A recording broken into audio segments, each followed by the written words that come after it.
Hi everybody, I'm Alyssa Malaspina. I am one of the co-founders of South Orange Maplewood Cares About Schools. We are a Facebook group that is involved with school issues on a board, or like a district and state and national level, and it's all inclusive, so like we have very many different viewpoints in the group. And this is our second forum, and what we like about this forum, or why we do it this way, is this is the only forum the candidates will be involved in where they do not get the questions ahead of time. They have no idea what the questions are. The questions were crowdsourced, so to eliminate any potential bias. And they are actually, even after that point, they are picked at random, so that it even makes it even more, less biased, because nobody knows what they're getting. Every candidate will get 2 questions. They will have 1:30 to answer the questions, and we are even doing it this year that the order is being randomly done too, so that we don't even know who's going to get what question and what order. So it's not the order up here, is not how those questions are going to be asked. We are really trying to make it so that it is all luck of the draw and as unbiased and as possible.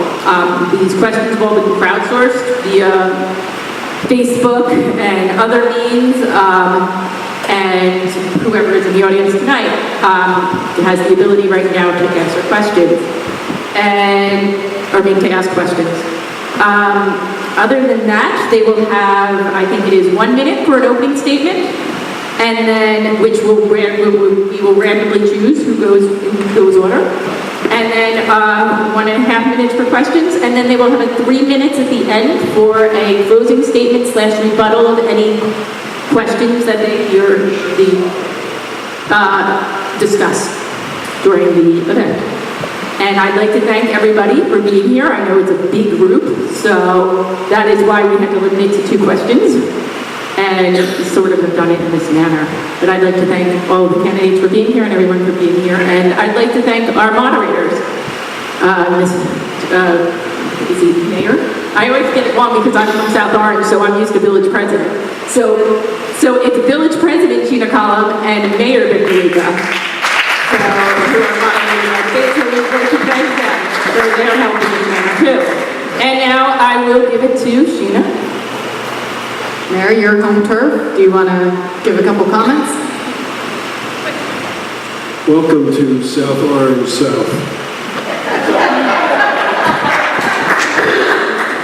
We are not as hot as South Orange, but we are Maplewood.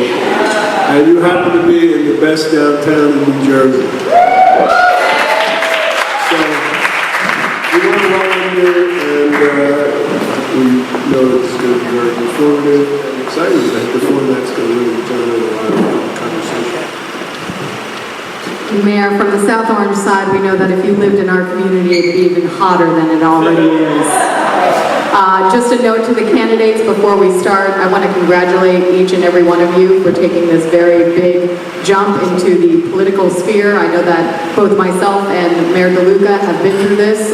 We know that it's, quite frankly, frightening. I remember coming to debates and having like heart palpitations, and throughout this process, I hope that you understand that what you're doing is bigger than your own individual fears, and to push through them, be honest with the public. And for the public, I ask that there is a level of respect. These are our neighbors, and you can disagree without being disagreeable. And I know that if we can all follow those guidelines, this can be a very exciting Board of Education election for our South Orange Maplewood School District. With that said, we're going to start with the opening statements. Everything is a random. Yes, Ms. Baker. What is the system for timekeeping and letting candidates know? Ms. Malaspina, Are there some? 30 seconds, and we'll get to some. Okay, thank you.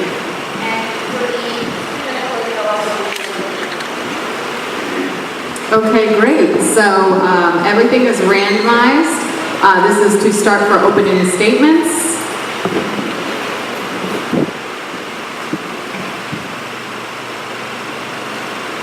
Avery.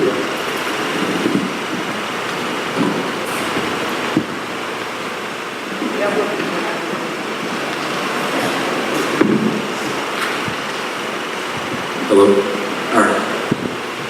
Afternoon, everybody. Good evening. To begin, I guess the reason I'm running is because there's honestly a necessity. I'm someone that just left this district, just graduated in June. Somebody that was a voice for change for the students all throughout my senior year of high school. Co-founded the Black Student Union. Had a race assembly to discuss the atrocities that people of color have faced in that school district for the past 20 years.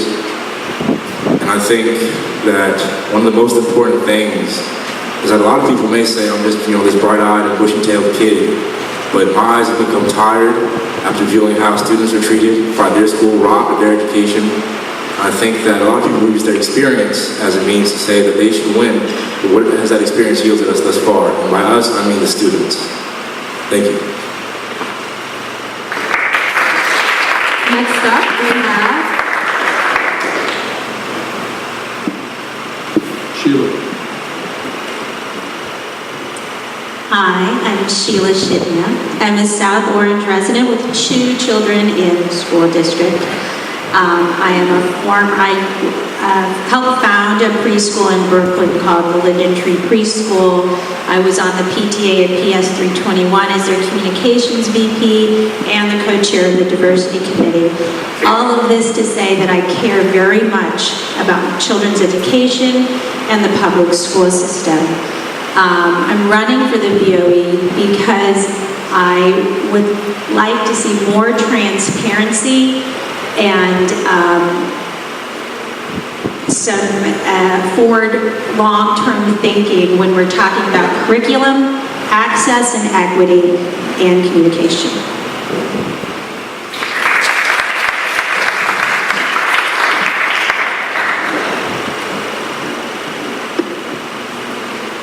Robin.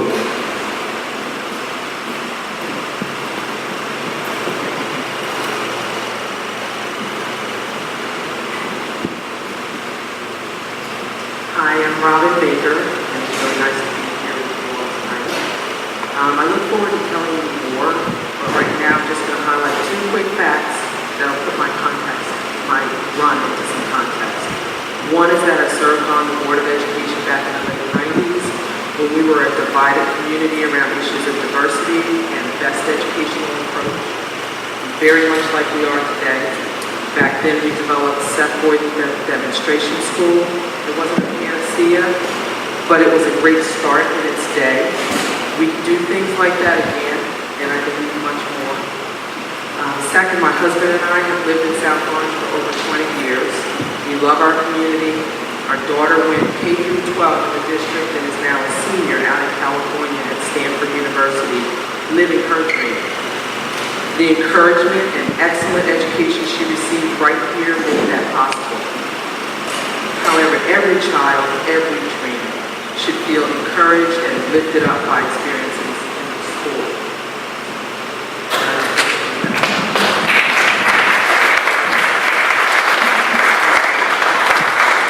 Felicia. Peace, everybody. My name is Felicia George. I graduated from Columbia class of 2012. And I'm running because I was a child that was left behind by the system. I was a child that was not looked after by the system, and it's apparent that this district is not working as hard as they should be to make sure that this stops. I still see that students are going through the same things that I went through in 2012 and 2011, even in Clinton, having to go to school in a trailer. It's ridiculous, and something needs to change. So I'm here to be the voice for those students, and I want you guys to know that if you want to vote for change, then you have to vote different, or else you're voting for repetition. Thank you.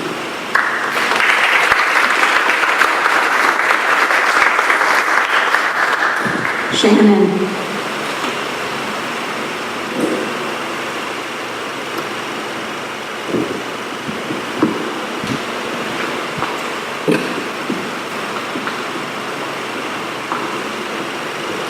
Good evening, I'm Shannon Connell. Thank you for inviting me to be here with you tonight. Thank you to our hosts, and thank you to our fellow candidates for standing up as leaders in the community. I'm here tonight to be able to talk to you about why I'm passionately here with all of you, which is where my heart and my mind is, which is making sure as a district we can move forward together to ensure that all students can thrive inside and outside of the classroom. And I hope this starts a good dialogue and a conversation that we can continue and move forward together. And I look forward to having other opportunities to hear from you, to share with you why I'm uniquely qualified to be on the board, and also to hear from South Boynton parents who I know tonight are at back to school night, and Columbia High School parents I know that are at senior night. I look forward to talking with you further. Thank you.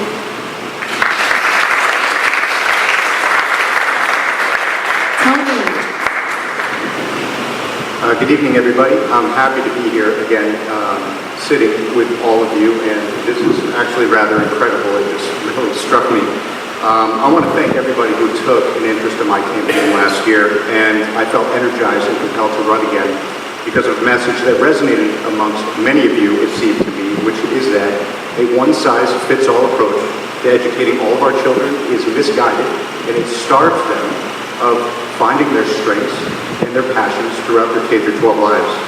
This year, the board is about to embark on its most important job, that is to search for and then hire a new superintendent. Follow that will be a more important job, and that's to effectively evaluate that superintendent, something I believe we have fallen short in doing well in this district for some time, and certainly in the past 5 or 6 years. It's absolutely crucial we get both of these board duties right. Without the proper leadership in place in SOMSD, much of what we're going to discuss this evening may never come to fruition, and we can't let that happen. I look forward to discussing the rest with you this evening. Thank you. Donna? First, I just want to say how exciting it is to have 8 candidates running for the 3 open seats. This level of interest is a testament to the value our community places on the education of our students. And, so, just very exciting. Now, just a little bit about me. My husband and I have lived in South Orange for over 25 years. Our 3 boys all attended the South Orange Neighborhood Schools from kindergarten through 12th. I am also a customs and international trade lawyer, working part-time for a boutique law firm in New York City, and I am an adjunct professor at Oakland Law School. I would like to be reelected for another term so that I can carry through on some of the efforts that we have been making in the last 3 years of having my tenure on the board. The access and equity policy, which is in its infancy, needs to be developed further and better. Strategic direction, which I find really exciting, possibility of new ways of learning, individualized learning, learner-centered environments, and very exciting possibilities with that. I also want to make sure that the gifted and talented strategies are given a robust implementation. More later. Thanks.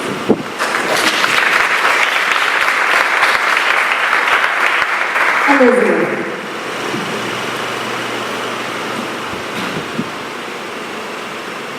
Good evening.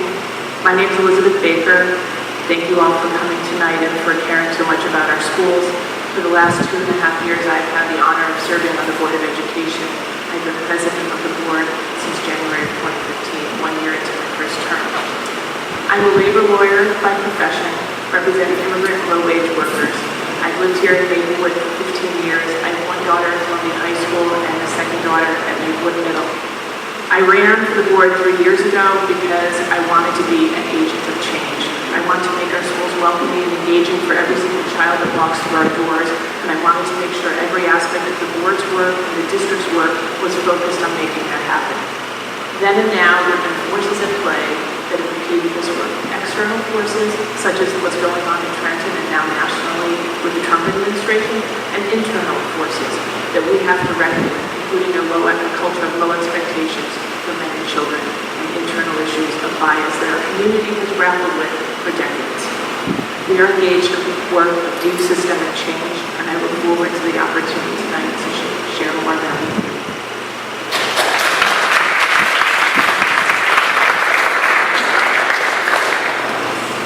Okay, Okay, so we are drawing randomly. These were the questions, as Alyssa mentioned, that were submitted by the public. We're going to draw the question first, and then we're going to randomly draw the name of the individual to answer it, and then obviously we will take that name out of the pile. We're going to do 2 rounds of this. It is going to be very exciting, so here we go. Mayor DeLuca, why don't you start off with the question?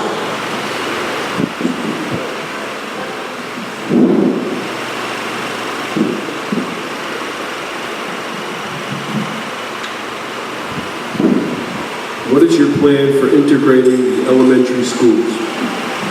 I'm not looking. And Tony.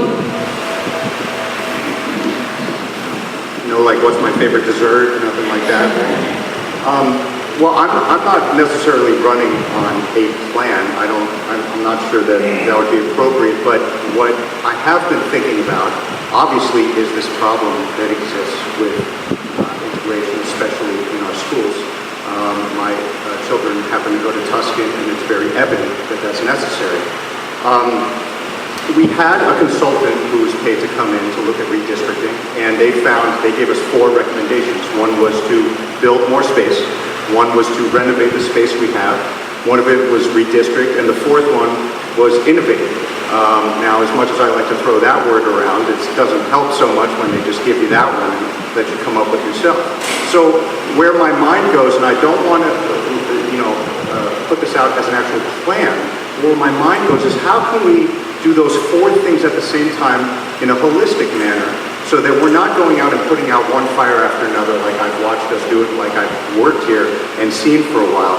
So when you work out the numbers, and again, this is just where my mind goes, and you make all of the schools K through 4 and take the 5th grade out, and all of a sudden you have a lot more space that's taken up.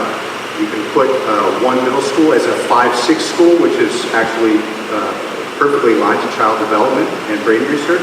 Another school that's 7-8 and keep the high school. All of a sudden, students in the district are traveling from 5 through 12 together. And then we build the magnet programs that I, as a supervisor, have actually recommended in the past. And you deal with the integration K through 4. It's just an option. It's not the one, but I want to let you know how I think about it. Just so we know, that was asked by Jackie.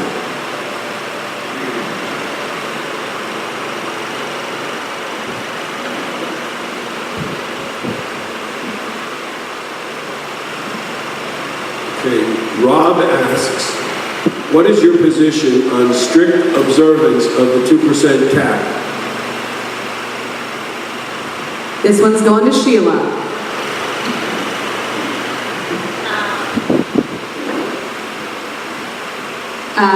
I was at a forum the other night where we were talking about the superintendent search, and one of the things I had said was that locally and statewide that we're having a problem retaining superintendents because of this 2% cap, and I was told this was no longer the case. But nonetheless, this is a national issue that we have with superintendents in our country, or in our school systems around the country.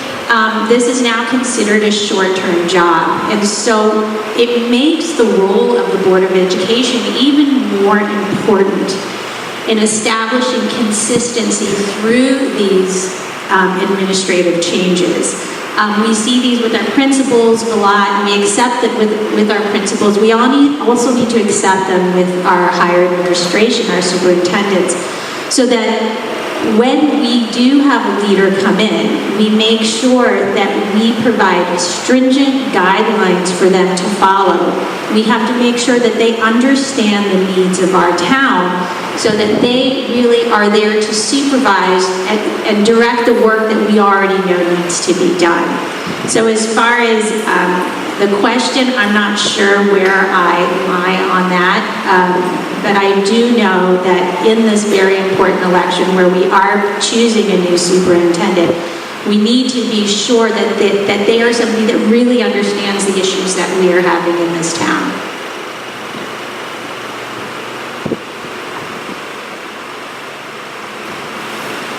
Morgan asks, do you have school-aged children, and if so, what schools do they attend? And this is going to Shannon.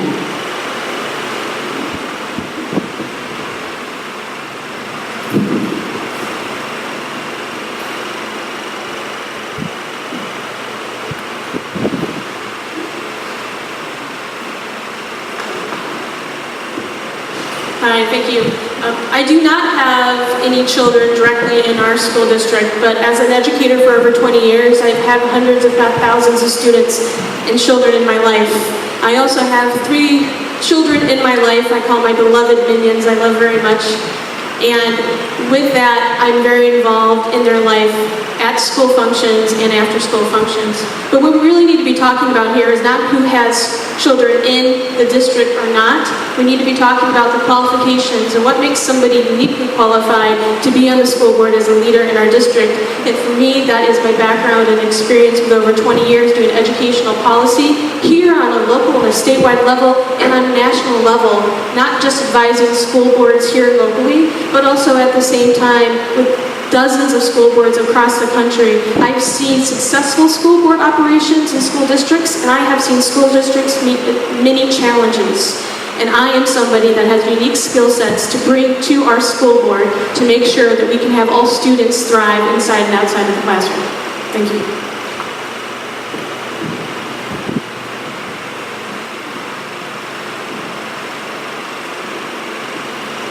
This is from Lauren. What are your feelings about PARC being used as the only graduation requirement in the state of New Jersey?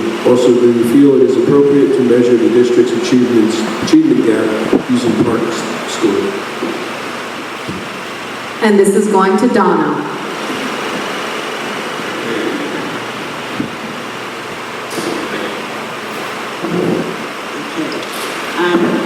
So I and the rest of the board have taken the position at the state level that we would like to see more than just the PARC scores as the means of graduation. Because not every student is a good test taker. And so we've advocated for that at the NJ School Boards Association. And so we will see what happens because the change of administration, I think, things might be quite different starting next year. In terms of measuring the achievement gap, obviously PARC has to be one of the measurements because it is the test that we are required to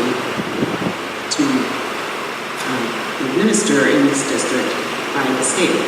However, we should also be looking at other measurements, other assessments as much as possible to get a whole picture of every child and try to find ways to provide the supports that they need where they are. Instead of just relying on test scores, we have to look at other data. And the interim superintendent has already indicated he's going to be getting us a data warehouse, which should provide us with a lot more real-time data that will inform these decisions that we have to make in order to support the students.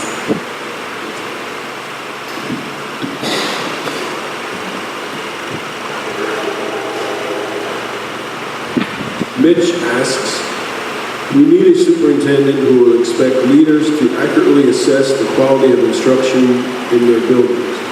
And we need principals who are willing to challenge the status quo by identifying both truly great teachers as well as the ineffective and developing teachers. How will you be a leader in this work? How will you show the courage that is greatly needed? And this goes to Robin.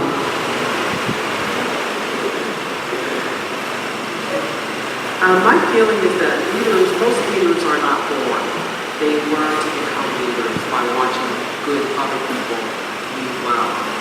So, I can look at this question from the perspective of warranting less to be on board, and then also the outside view of just how you would evaluate a leader.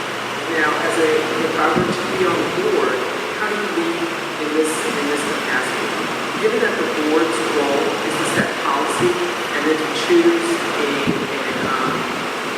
superintendent who will then enact that policy, our board's role is board member is, I think, individually out of their depth when you try to do pedagogy unless you have the relationship as well.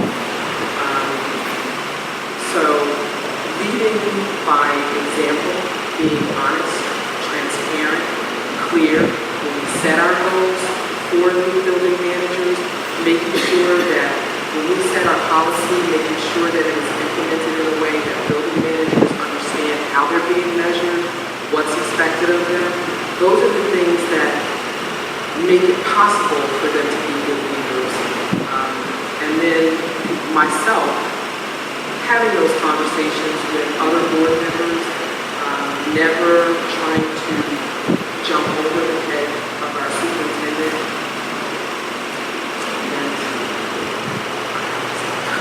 So I'm sorry.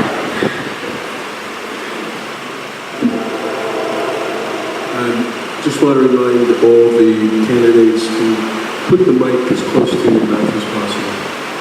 Sheena and I are old pros of this, but we're actually getting this taped, and they're taking the sound off of the speakers. So most people might be able to hear you, we're not going to be able to pick you up on the tape. John asks, how do you plan to address the statement by the Black Parents Workshop today that says that children are being denied the ability to move up level, which is in violation of the Access and Equity Policy? And this one goes to Felicia. I was hoping I got this one. I'd like to say I agree. Here's why I say this. If students, I say we because I still see myself as one of them, but if we cannot level up until October 2nd, that means that there's a month spent in a class that you feel uncomfortable with. So by the time that you do go into this class that is a level up, you're already a month behind. So now you're behind on everything that everyone else has learned, which makes you feel alienated. And I have to say personally, we didn't have this when I was in Columbia in 2012. And I wish we did, because it honestly makes you feel like, okay, I can learn the way I want to learn, not the way that they tell me I need to learn, not the way that I've been tracked to learn. From the time that we're in elementary school, we're tracked. They're telling us how we need to learn, instead of us having the freedom to pick and choose where we want to be, to pick and choose what we want to learn. And I feel by the time we're in high school, we have the right to say, I think I can go a level up, without being told you have to wait a month. And now you're left back to the point where you need extra help. Now you have to go for extra help, and who knows if the extra help is there for you. So if we have access and equity where it's saying that we can do that, then it needs to be done. Thank you.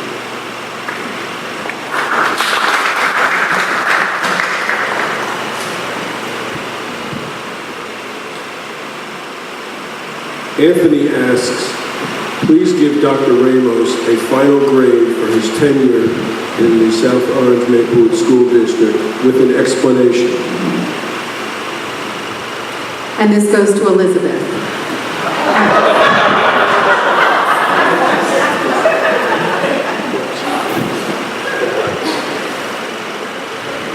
Well, first of all, I have to say that as a sitting board member, I am bound by the school board of ethics, and I'm not allowed to personally discuss a personnel issue as much as I might care to.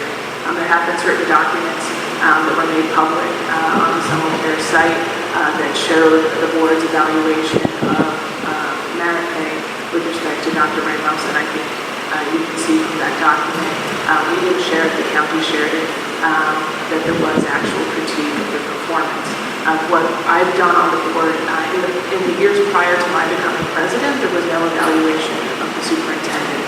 Brian Osborne, I believe, was evaluated in his last year, and in the year prior, when there was an interim superintendent, the board president did not lead the board in an evaluation. So one of the first things I had to learn as a one-year board member and a new board president was what the process should be, and what the process should be in terms of criteria, what the process should be in terms of participation and consensus, and what the law was. And I can assure you, anybody who knows me, that I'm not someone who's a pushover. I believe that the process has to have integrity. I believe that leaders have to be accountable. I believe that every person who's being paid by taxpayer money has to be accountable and has to value their service and value the support that they receive from the community to do their job. So what we have done both in the annual evaluation of the superintendent, which is not public, and the merit pay evaluation is actually have a very robust process where we have to have real yet get to consensus because a board has to function as one when it supervises the one the way is the superintendent.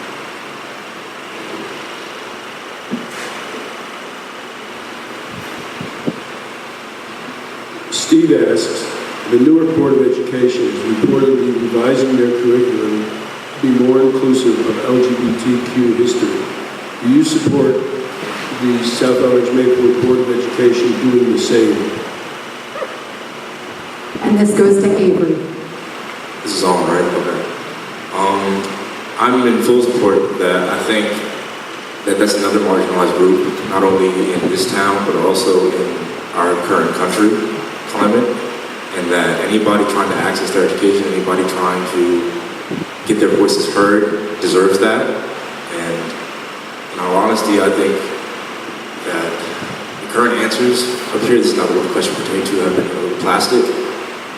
And I feel like people shouldn't be discriminated against because of who they love, who they are, and that their identity should be fully embraced by the school, their principal, and all their teachers. They shouldn't be discriminated against in their classrooms, as no one should. No student, no child. Thank you.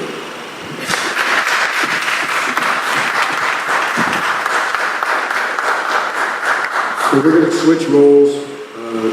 Sheena is going to ask the question, I will draw. But there's one question here. It's from Sheena. It says, who has the better Starbucks, Maplewood or South Orange?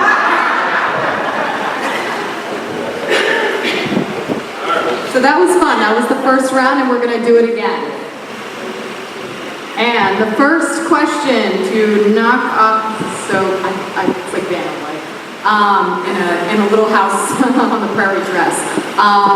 Mindy asks, we live 2.3 miles from the high school. We pay over $20,000 in taxes. Transportation is not available for our children. Is this something that can be reviewed? This will go to Donna.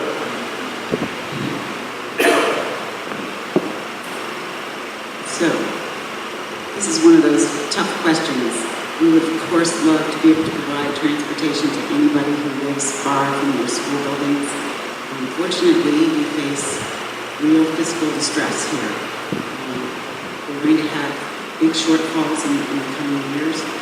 We've used up most of the bank cap, and we have to establish certain priorities. And the priorities, unfortunately, for those who end up having to be driven or walking to the school, is that we need to spend the money in the classrooms. That's where we have to devote our efforts and our resources.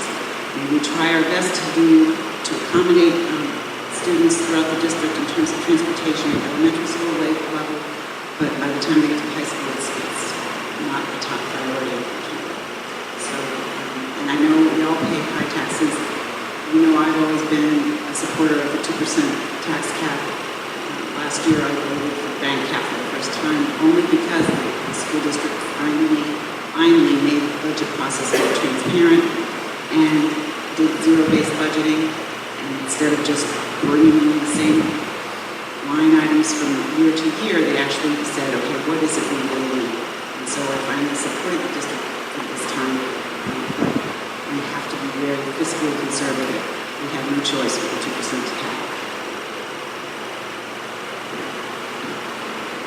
Oh my goodness, this is a very long question.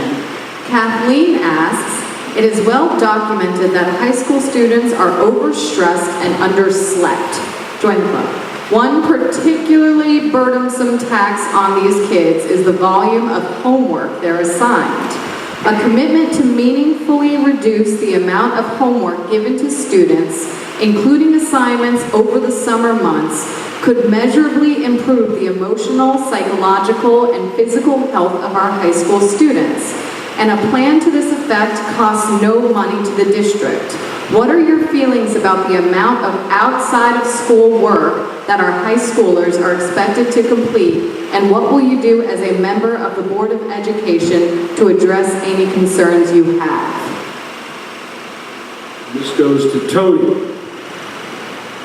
What happens when the question is longer than the time I have for the answer? you know, what I've heard there is actually very interesting in a lot of ways, and it brings me to something that Robin was talking about, and Robin kind of took a moment when she was talking about supervising the superintendent, because actually you do need to know what the superintendent does, and it helps to be a pedagogue. Not everybody on the board should be one, but we should have balance on the board there. So this is something that a superintendent and supervisors and principals need to discuss in cohorts. They've been operating in silos for years. They operated that way when I was in school there. I know you don't like to hear it, but it's been happening. How do we as a board draw that out? We ask for presentations back to the board that were showcases of all these things that are going on. Calendar it. Make people come up to the board. Guess what? When you insist upon that as a board, people meet together. They're going to meet in the backgrounds and make this happen, and that filters up and it prevents the board from getting in the weeds. Homework is one of those things. Pedagogical issues are one of those needs, and we need to be able to effectively evaluate the superintendent using those metrics. Now, as far as sleep is concerned, as far as homework is concerned, I find it ironic that we've narrowed our curriculum to almost nothing, and then we've hyper-worked everybody at the same time on those few things to get to this one place that we have deemed success for all. Now, when I was in school at Columbia High School, I spent 4 hours a night practicing an instrument so I could go to Juilliard. Well, other people did that. That's passionate work. Passionate work you can do all day long. And we obviously need to talk about that with everybody at the table.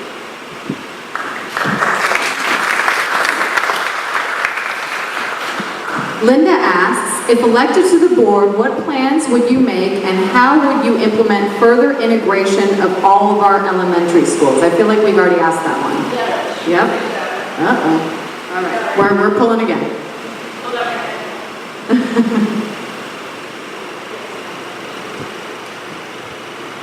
Okay. Lauren asks, given the fact that a large percentage of SOMSD students did not pass the Algebra 1 and English 10 PARC, which are now the only way that current 9th graders can graduate from CHS, what are your plans to address this issue? Do you support PARC testing? Is that a duplicate? Okay.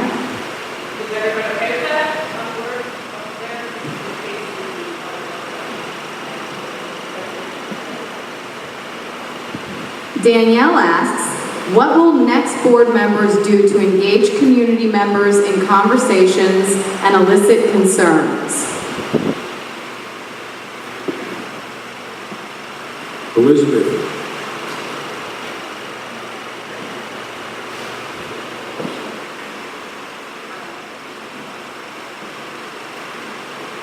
I'm going to keep doing more of what I've been doing since I became board president.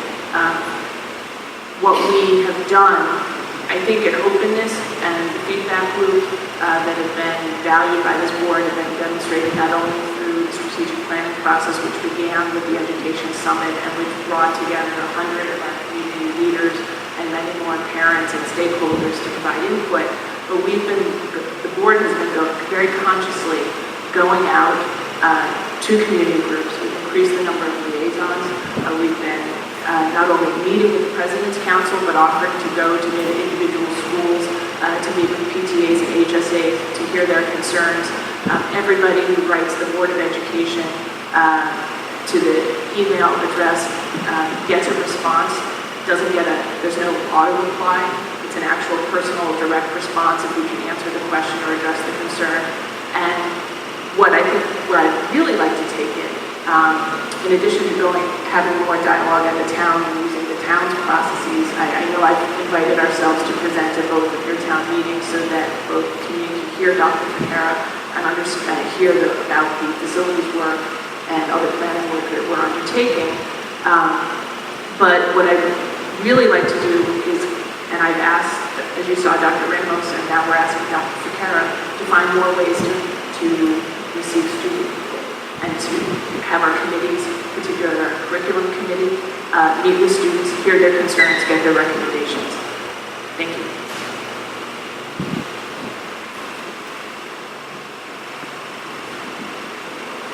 It's another long one.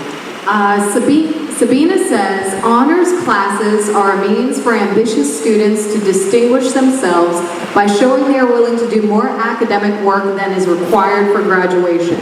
With the access and equity policy, students may choose any level course, so institutional bias has been eliminated. Would you please state your position on maintaining honors level classes as a choice for high school students? Please be specific about all 4 grades.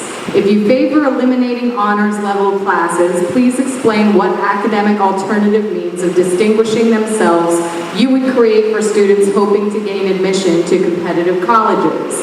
Please recognize that AP classes are not an alternative for honors classes, as the level of challenge is different, and AP classes are not an option for underclassmen in most subject areas.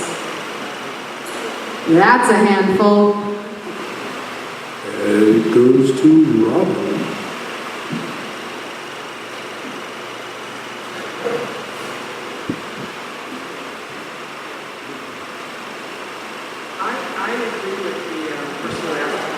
I agree with the person who asked the question that honors classes have a role in our district that should remain. I am one of the people who is in the camp who understands the benefits also from heterogeneous grouping and the ability of students in that situation to actually benefit at both ends. And I'm not going to go into it now because it will take up the rest of the question to explain why I know that to be the case. And it quotes in University of Michigan study. But I don't think that the wholesale elimination of honors classes is on the table, actually. So I kind of don't know how to respond except to say that there will always be opportunities, there have to be in this district for students who are not yet ready or inclined to do advanced placement work, but would like to go beyond our typical level 3 work to excel. Upward is always the direction that we would like all of our students to go. So it will never be my intention, and I don't think any of my other board members' intentions, to put a student in a position where they have to actually opt down from where they're thinking.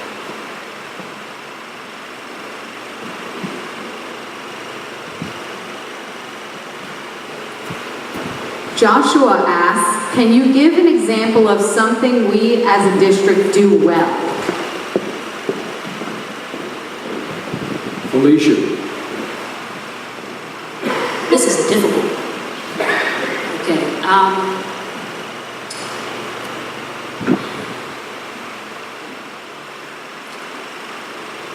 I'll say that something that we as a district do well is possibly coming together to events.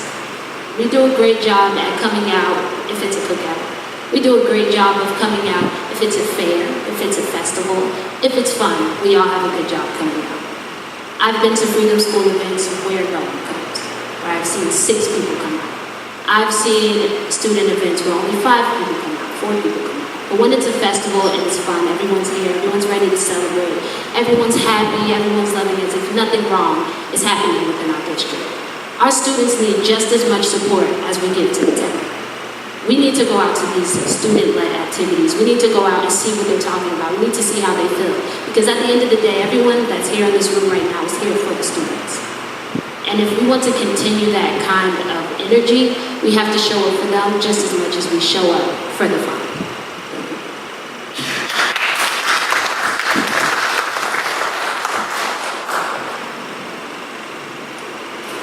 Marion asks, with each election cycle, each BOE candidate talks about improving communication. Will you consider reinstating twice-a-month meetings for the Board of Education? Also, what plans do you have for adopting technology advances so community members can Skype into ongoing BOE meetings? Sheila.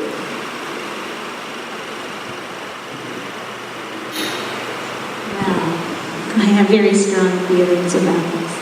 I think one of the reasons that I get very frustrated when I approach the Board of Education with a question is that the forum in which to do so doesn't seem to provide any response. So you can email the Board of Education, which I've done. I haven't gotten responses 100% of the time, but I have gotten responses. Or you can go to the public speaks portion of the BOE meetings where you can express yourself and essentially get no response.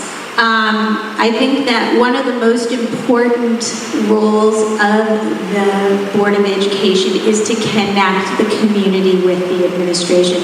So if there are groups, which in this town we are so privileged to have so many groups of parents and community members that care, that know, that do their homework, that pay attention, their voices need to be heard. So whether it's electronically or whether it is a meeting, meetings with the community where it is a roundtable discussion where there's actual feedback on the very valuable information that they give, I think that's an essential piece to this board that's missing.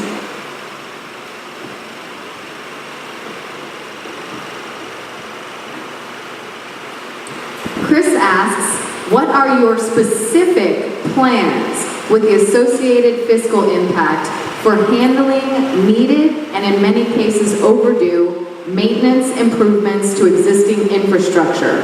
The pool as but one example, and the needs for additional space on the schools in line with existing short-term numbers and projected long-term demographics.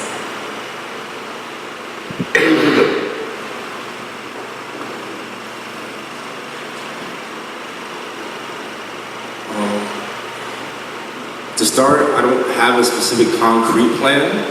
However, I feel like the reallocation of funds is very important when it comes to that. For example, there was an auditorium that was restored that looks beautiful. However, there's also mice running through Columbia High School. There's also crumbling. I remember, I'm of this community. I'm of the district. I literally went through here. I grew up here. I went through every stage of this education. Please don't mistake my exasperation right now for a lack of passion. I'm infuriated by one comment that was said about, I believe the question was about access and equity and how there's no more bias, but there's extreme bias. The fact that there's a clause put in by guidance that says that you can only go down up until, I believe Felicia spoke about October 22nd, and the fact that a candidate here said that they agreed with the fact that there's no more biases. And also that I was in honors classes up until my junior year of high school where I opted to take level 3 math because it was more conducive to my learning. And that all honors classes now are extremely overcrowded. I think I'm gonna go past the time because I'm extremely upset right now that we're up here having a minute to talk about issues that are plaguing our children. I feel like nobody is trying to be here for who really matters. It's the students. I walk through Columbia High School every day, saw black kids get profiled for being in their library, saw mice and food lying around the school because there's a lack of funds going to what is needed. The funds aren't being put in the classroom. I don't know where they're being put. And to say that students, there's a big misconception that honors classes are the way to get into college. I'm in college now, and that's not it. It's about how well you do where you're at. It's about how well you do where you're at. And when it comes to learning, it's not this big competition. It's about being connected with your teacher. That's all I have to say. Thank you.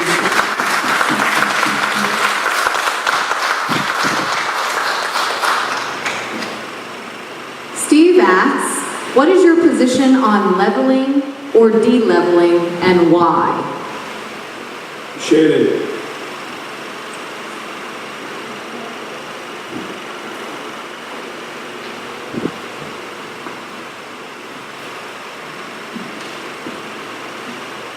My position is that we have to look to the students and families to know what's best needed for their children.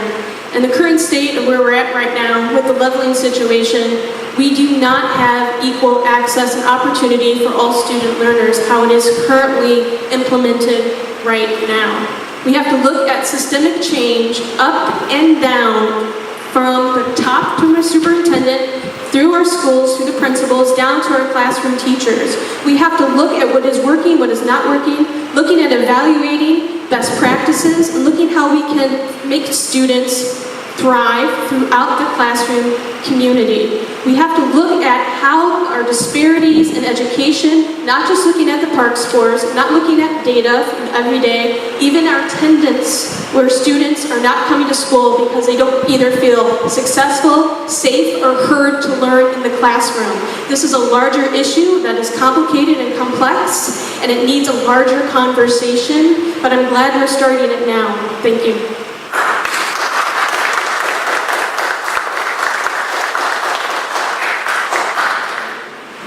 Okay, so I'd like to ask the organizers, before we head into the, this was structured so that closing statements would be a little bit longer so that people could go to their platform and also address or offer a rebuttal to something that they heard from another question. Would the organizers be okay if we allowed 3 minutes for the candidates to prepare their closing statements based on what they heard tonight? Yes, just give them a little bit of time to organize their thoughts. We're ahead of time. Okay, so we're starting the clock now just to give the candidates some time to prepare. And so Marion, just let me know when 3 minutes is up.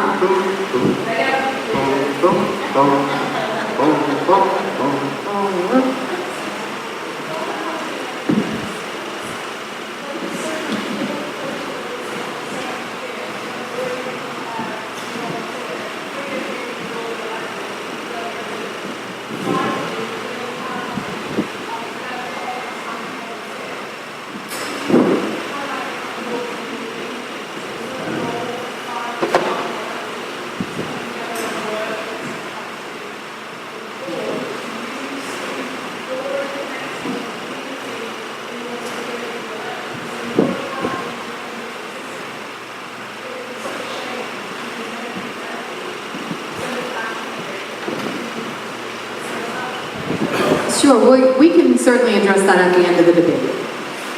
Okay, Marion, 3 minutes, please.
Okay, now we are entering into closing statements. Each of the candidates will have 3 minutes to make their case to voters, differentiate themselves from other candidates, offer a rebuttal, or answer any question they did not get to address tonight.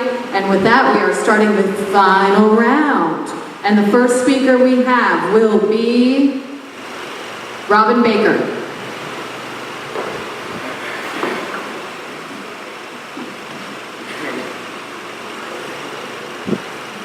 so great extemporaneous speaker, so I'm going to read to you what I have here and what I feel.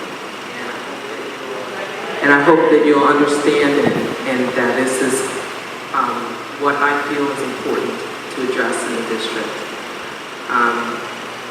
First of all, I just want to thank SOMA Cares for hosting the event, and also all of you, because you come out, you care enough to listen to us talk about ideas, and all of us have a desire to serve.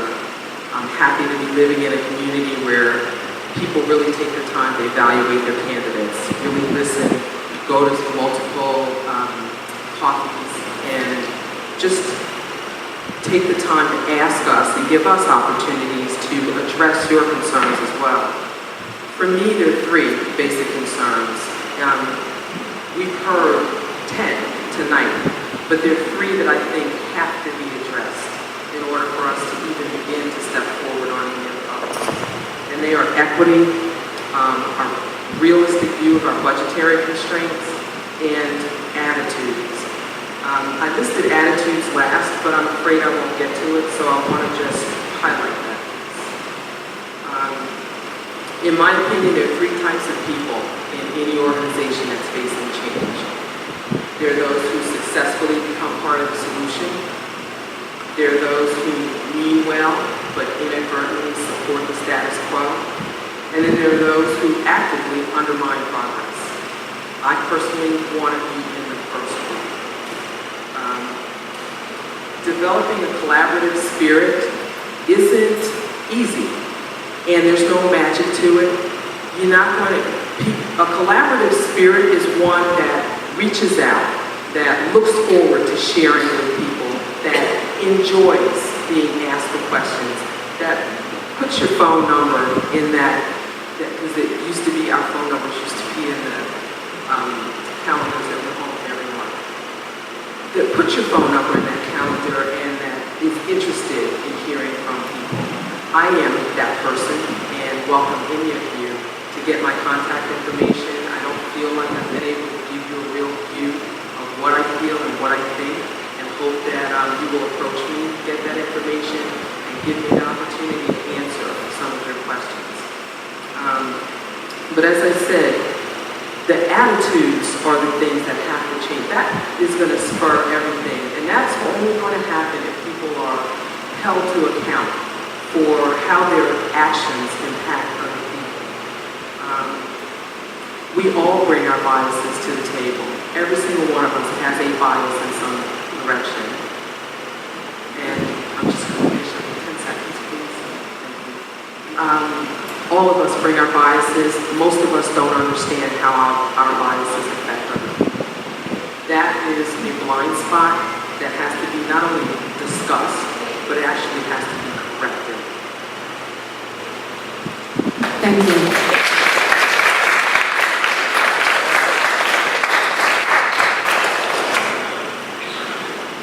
And next up, we have Sheila. I first want to just thank everybody for coming out tonight, because this really, like, the schools and our school district are the cornerstone of our community. You can think of them financially, socially, in every way. They represent who we are. So it is in our best interest to make sure that they do truly represent who we are. And as much as I appreciated the nature of this forum and the questions coming at us, the thing I really am struck with is how much passion is up at this table. This is a volunteer position. It takes a lot of time and energy, and you really need to be passionate about your community and your schools to be able to spend this much time and energy to try to make it right. So that is a passion I've always had. I hope that I can have the opportunity to serve this town in this way. And again, I really appreciate everybody that does this work in our community to make sure that it really represents the best side of who we are.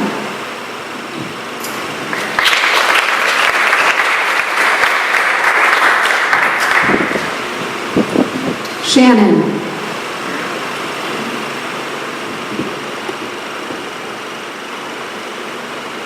Well, first I want to thank you all for coming out tonight and supporting, listening, and being involved and hear about the candidates.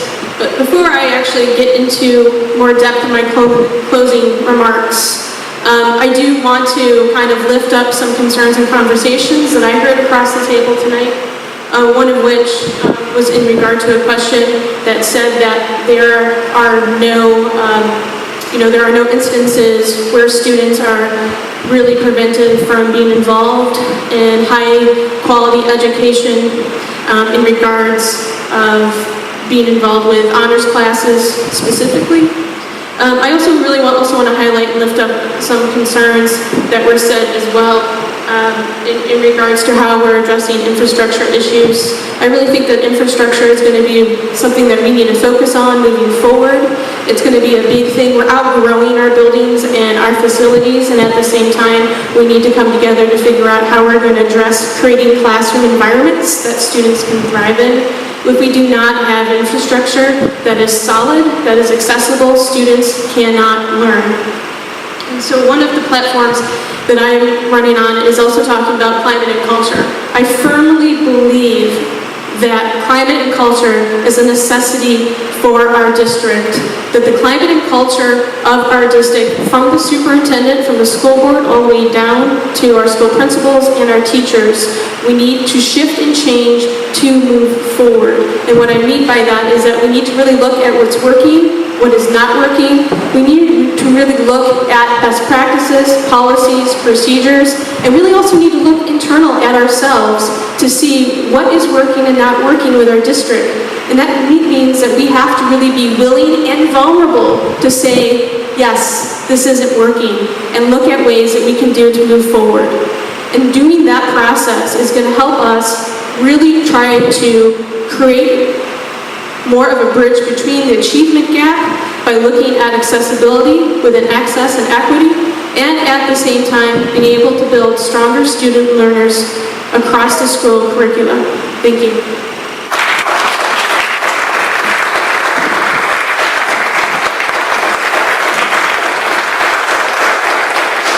Next up, Avery. Something that needs to be understood is that when I speak about these issues, I speak from the heart. Mr. Harden, you were actually my second grade class mom.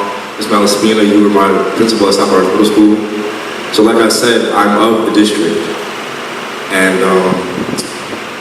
my heart, it's been pounding since I sat down and first heard a lot of these questions. Because it's so evident, as deeper I get into this campaign, the amount of neglect towards our students. The fact that we have a board that stood behind a comment that black teachers are like these mythical beings called unicorns.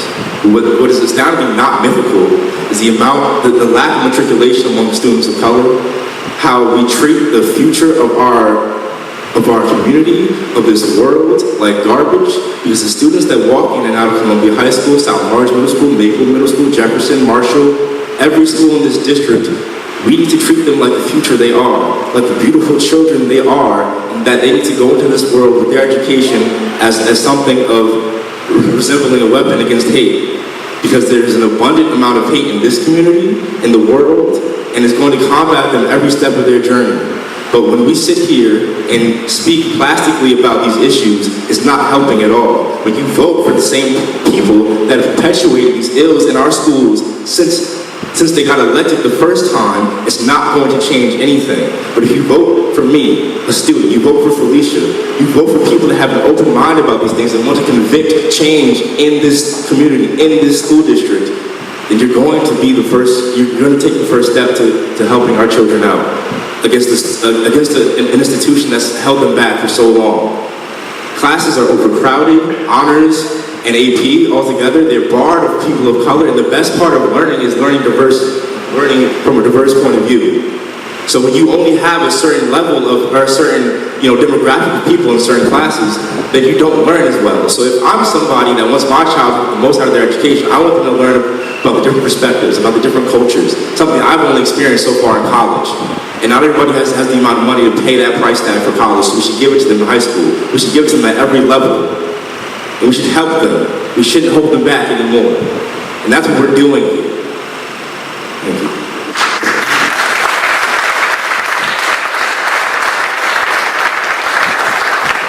Elizabeth?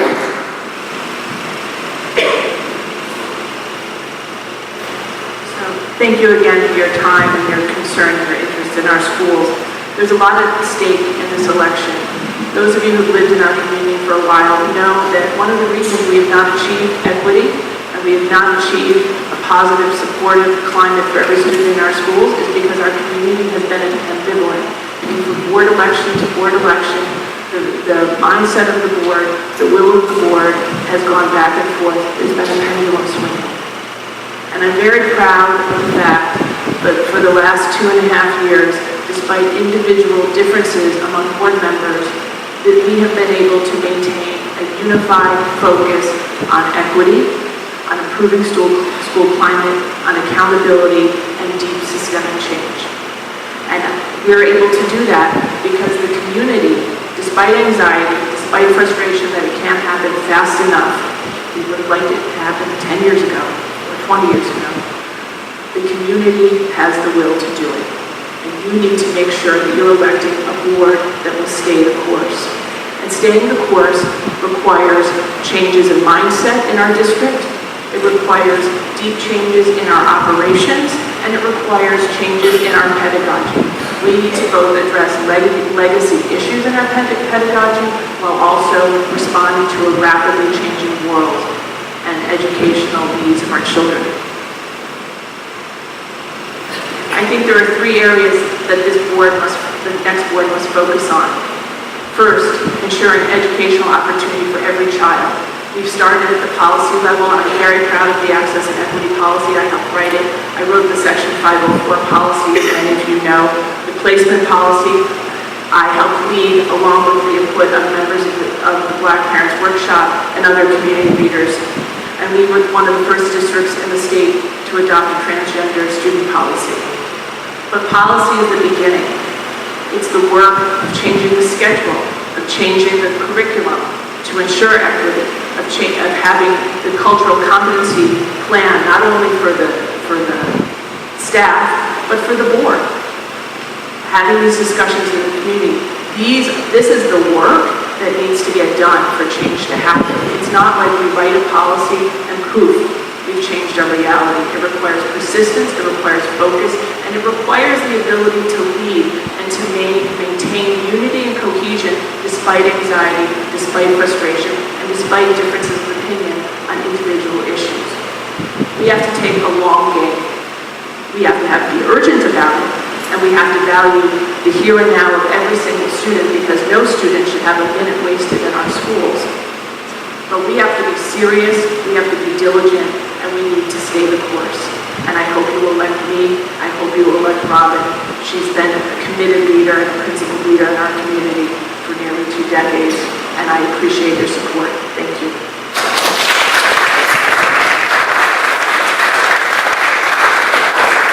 Felicia?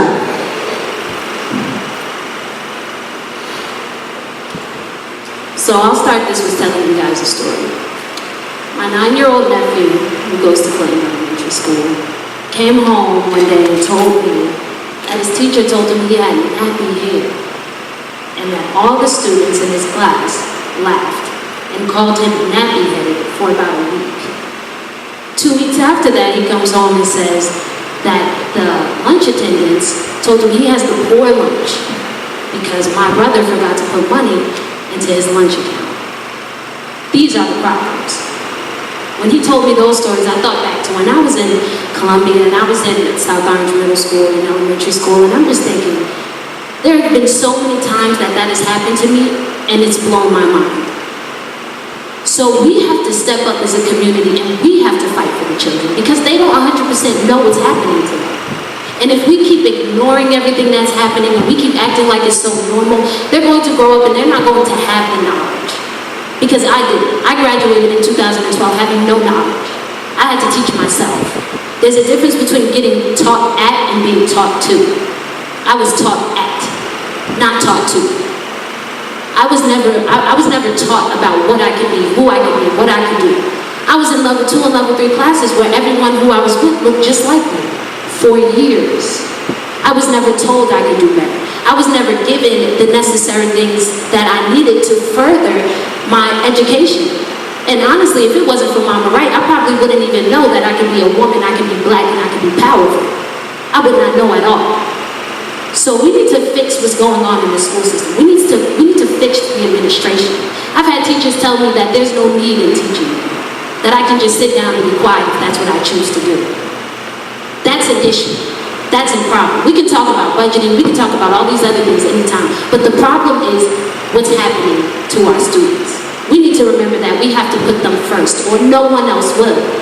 Look to your left and look to your right and tell me how many students are here. Oh, exactly.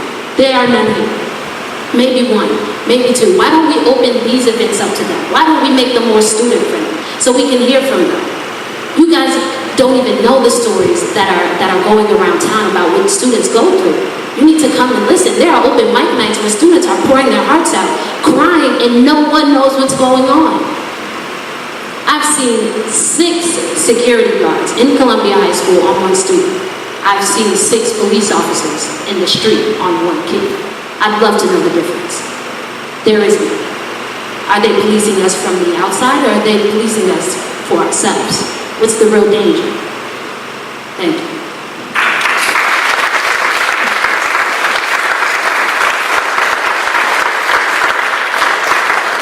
Donna?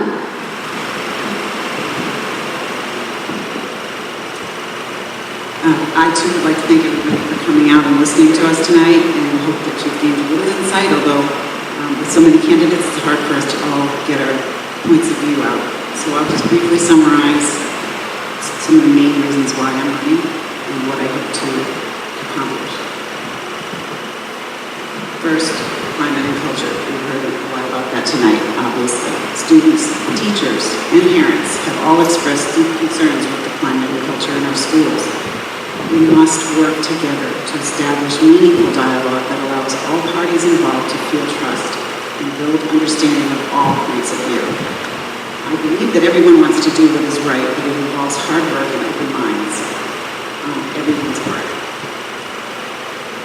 Second, we need to fix our school buildings and infrastructure. Everything needs updating. The board must work on facilities planning to finally take care of a tremendous amount of deferred maintenance and to address the matter of increased student populations, particularly in the elementary schools. The demographer has told us that we need 26 more elementary classrooms. That's a lot. So the board is going to be considering options as to what we're going to do. Are we going to build? Are we going to buy buildings? Are we going to change them? Somehow we'll have to figure that out. We also have to deal with the fact that the high school needs updating. Classrooms are not 21st century. And we also have to deal with the fact that there is a factor of segregation in the elementary schools, and how are we going to deal with that? Are we going to magnet schools? Who knows, but we will have to be talking about these things soon. I also want to continue to support diverse learners, including both special education, gifted and talented, struggling, and high achievers. It's not enough to have IEPs, 504 plans, and gifted and talented strategies on paper. They must be implemented in practice. This is especially true of the school district's new proposed 504 policy and regulations. The school district faces many challenges in serving diverse learners appropriately, but we have a duty to make sure it happens. And finally, as someone else said tonight, one of the most important jobs of the board is to find a superintendent. We need someone who can help implement the strategic direction, which I am hopeful will provide a way out of our continuing 20-year-old discussion about levels.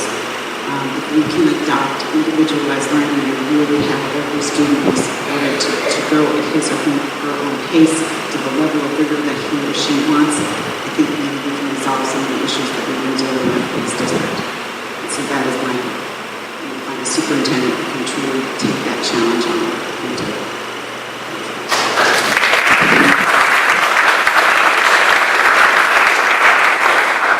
Tony?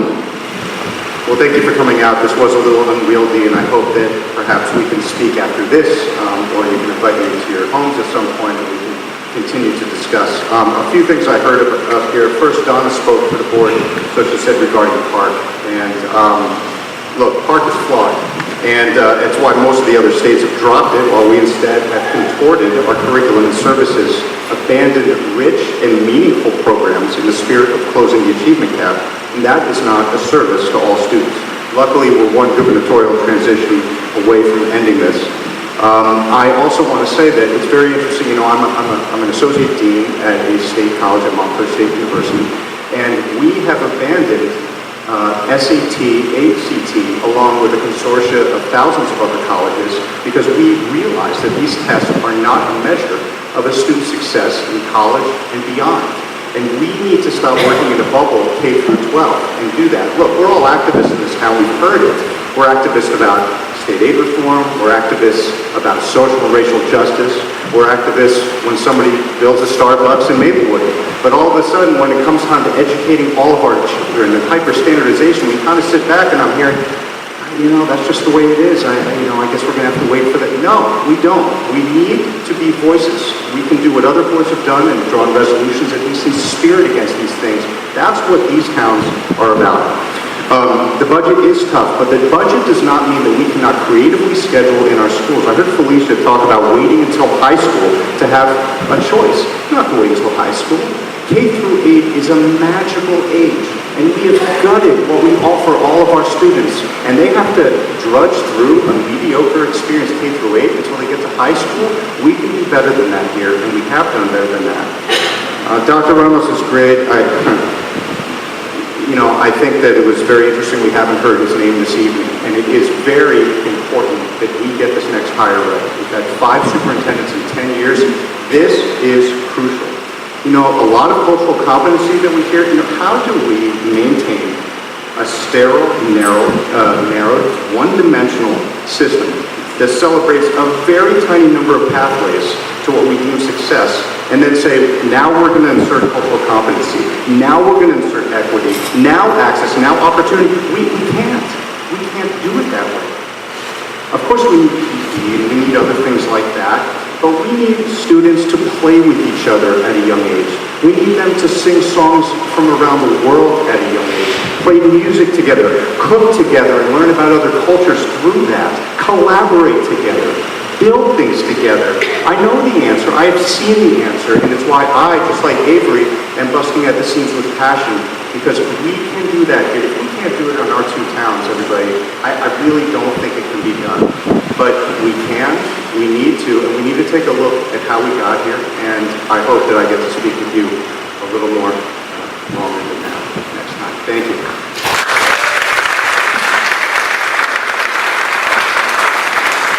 So before I turn it over back to the organizers, could everybody just down the line, if people want to learn more while the tape is still running, tell people where they can go, whether it's your website or your Facebook group.